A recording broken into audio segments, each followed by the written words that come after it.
اگلا سوال ہے، میرے ساتھ اکثر اوقات ایسا ہوتا ہے کہ جب میں نماز پڑھتا ہوں تو 1 یا 2 رکعتوں کے بعد شیطان مجھے شک میں ڈال دیتا ہے کہ تم نے اتنی رکعتیں پڑھی ہیں نہ کہ اتنی، اور یوں مجھے ہر نماز کے اینڈ پر سجدہ سہو کرنا پڑتا ہے۔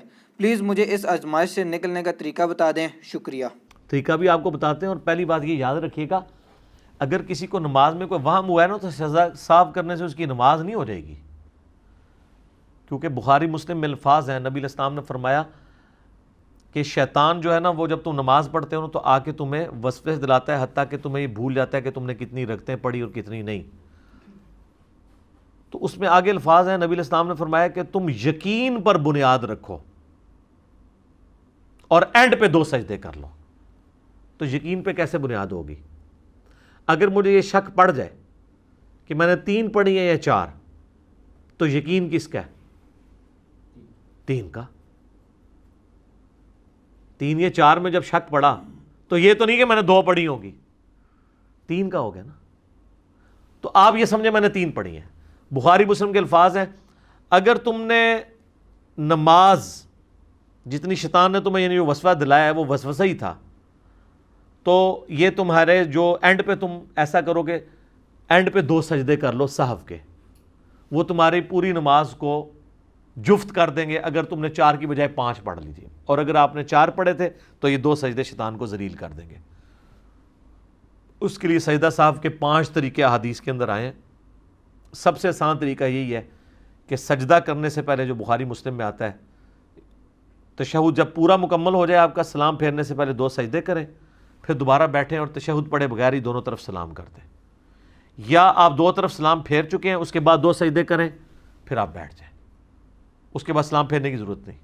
اور تیسرے طریقے میں دونوں طرف سلام بھی ہے، تشہد والا بھی ہے، میرے علیحدہ سے کلپ ہے، مسئلہ 92 ریکارڈڈ ہے۔ سب سے آسان طریقہ یہ ہے کہ آپ نے سلام پھیرنے سے پہلے 2 سجدے کرنے اور پھر بیٹھ کے ساتھ ہی دائیں بائیں سلام پھیر دینا ہے، تو آپ کی نماز ہو جائے گی۔ لیکن اگر آپ کو بالکل ہی کوئی پتہ نہیں ہے تو سر نماز ہی آپ نے دوبارہ پڑھنی ہوگی۔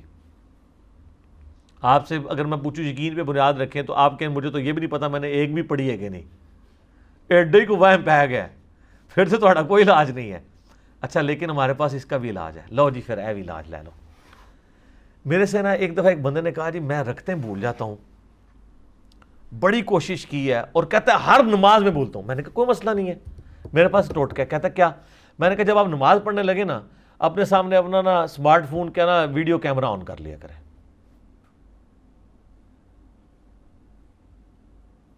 جب آپ کیمرہ آن کریں گے تو جب آپ نماز پڑھ رہے ہیں تو آپ کی ویڈیو بن رہی ہے۔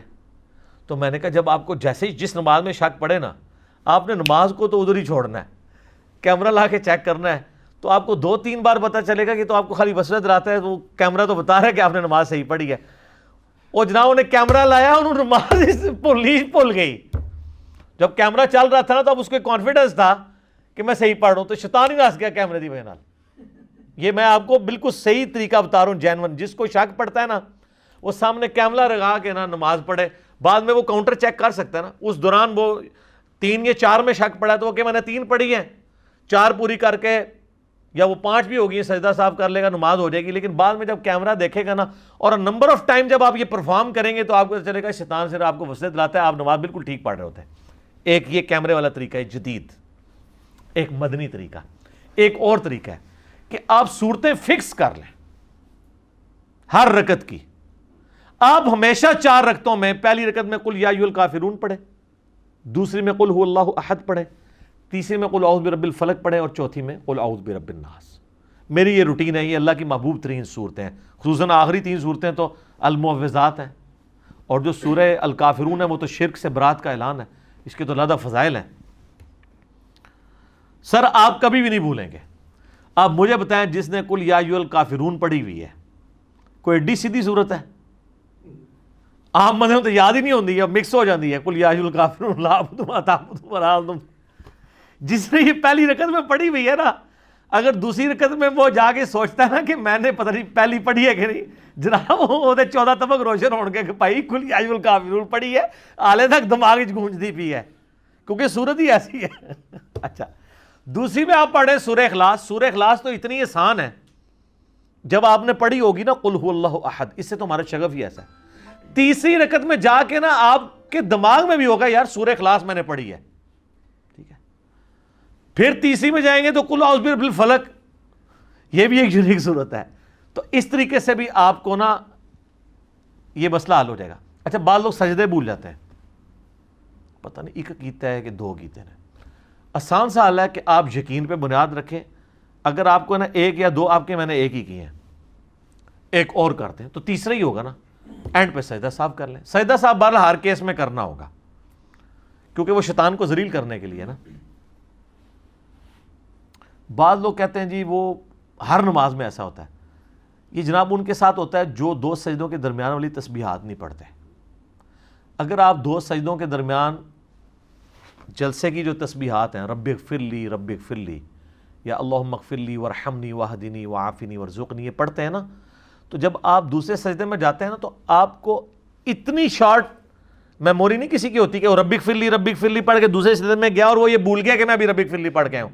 آپ کے کان گونج رہے ہوتے ہیں رب اغفر لی کے، تو وہ آپ کی حفاظت ہوتی ہے کہ یار میں نے اس کا مطلب پہلا سجدہ کیا ہے تبھی تو میں نے رب اغفر لی پڑھا ہے نا. یہ جلسے کی تسبیحات کی ایسی برکت ہے. میں نے کئی لوگوں کو بتایا جو تسبیحات نہیں پڑھتے تھے، جب انہوں نے تسبیحات شروع کی ہیں تو وہ ان کو سجدوں کا عوام آنا بند ہو گیا. ٹھیک ہے. باقی اگر کسی کوئی بھول گیا ہے، تشہد درمیان والا رہ گیا ہے، کوئی مسئلہ نہیں، اینڈ پہ سجدہ صاحب کریں. اس کے لیے تو تشہد بھی دوبارہ پڑھنے کی ضرورت نہیں، وہ بھی حدیث بخاری مسلم میں موجود ہے. نبی علیہ السلام بھی بھول گئے تھے، آپ نے ایک دفعہ 5 رکعتیں پڑھا دی تھی زور کی، ایک دفعہ 3 پڑھا دی تھی. تو آپ علیہ السلام نے کہا میں بھی بھول جاتا ہوں جس طرح اور انسان بھولتے ہیں، جب میں بھول جاؤں تو تم مجھے یاد کروا دیا کرو. اور بخاری مسلم میں کہ امام کو لقمہ دو، مرد سبحان اللہ کہیں اور عورتیں تصفیق کریں، یہ ہاتھ پہ ہاتھ مار کے. عورت کی آواز کا بھی پردہ ہے. عورت سبحان اللہ کہہ کے نہیں کہے گی، غلطی پہ آگاہ کرے گی. عورت کے پردے کا آپ ذرا لیول دیکھیں. اور سبحان اللہ کہنا ہے، اللہ اکبر نہیں کہنا. ہوتا ہے نا اب کوئی امام پہلی رکعت میں تشہد بیٹھ گیا نا، پیچھے والے زور لگا رہے ہوتے ہیں اللہ اکبر اللہ اکبر،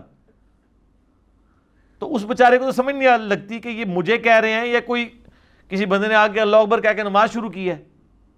سبحان اللہ جب آپ کہیں گے نا تو سبحان اللہ نماز میں کہیں نہیں، سبحان اللہ صرف اکیلا سبحان اللہ نہیں آتا، سبحان ربی اللہ یا سبحان ربی العظیم آتا ہے.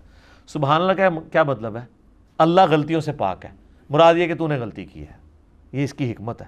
سبحان اللہ کہہ کے آپ غلطی سے آگاہ کریں. اور یہ یاد رکھیے گا درمیانہ تشہد کسی کا چھوٹ گیا ہے اور وہ چلا گیا نا قیام میں، تو اب سنت یہ ہے کہ نبی علیہ السلام فرمایا جب قیام میں پہنچ جاؤ نا پھر واپس آنے کی ضرورت نہیں ہے، پھر سجدہ صاف کرو. کئی بیچارے قیام سے اس کو گھسیٹ کے واپس درمیان والے تشہد میں لے آتے ہیں، یہ خلاف سنت ہے کیونکہ نبی علیہ السلام منع فرمایا. سجدہ صاحب کے اوپر ایک پورا چیپٹر ہے مشکات کی پہلی جلد کے اندر، اگر آپ وہ دیکھیں یہ ساری حدیثیں آپ کو مینیجیبل فارم میں مل جائیں گی. لہذا زیادہ ان چکروں میں نہ پڑا کریں. لوگ اس طرح کے معاملات میں پڑے رہتے ہیں، ایسے ایسے وسوسوں کا شکار ہوتے ہیں، اور بعض لوگ اپنی تجوید ہی ٹھیک کرتے رہتے ہیں، آدھا گھنٹہ نماز ہی پڑھتے رہتے ہیں. اتنا زیادہ وہم میں نہ پڑیں. بعض اوقات یہ چیزیں شیطان کی طرف سے اس لیے ہوتی ہیں کہ تاکہ آپ پہ عبادت ہو جائے مشقت والی اور آپ عبادت ہی چھوڑ دیں. تو اس طرح کے کام نہیں کرنے چاہیے. چیزوں کے سلوشنز کی طرف جانا چاہیے. علماء سے رابطہ کریں، اہل علم آپ کو بتائیں گے کہ اس کا یہ حل ہے. کئی لوگ وضو کے معاملے میں بہت زیادہ وہم کرتے ہیں، 3 بالٹیاں لگا دیتے ہیں، وضو ہی ان کا ختم ہوتا ہے. تو یہ کام نہیں کرنا چاہیے. اس معاملے میں یعنی بالکل آپ ایکسٹریم پہ نہ چلے جائیں. یہ آپ کے لیے پھر شیطان کی پیروی والا معاملہ بن جائے گا. شیطان کی یہ پیروی، شیطان چاہتی ہے کہ آپ یہ حرکتیں کرنا شروع کر دیں. ٹھیک ہو گیا؟ جزاک اللہ.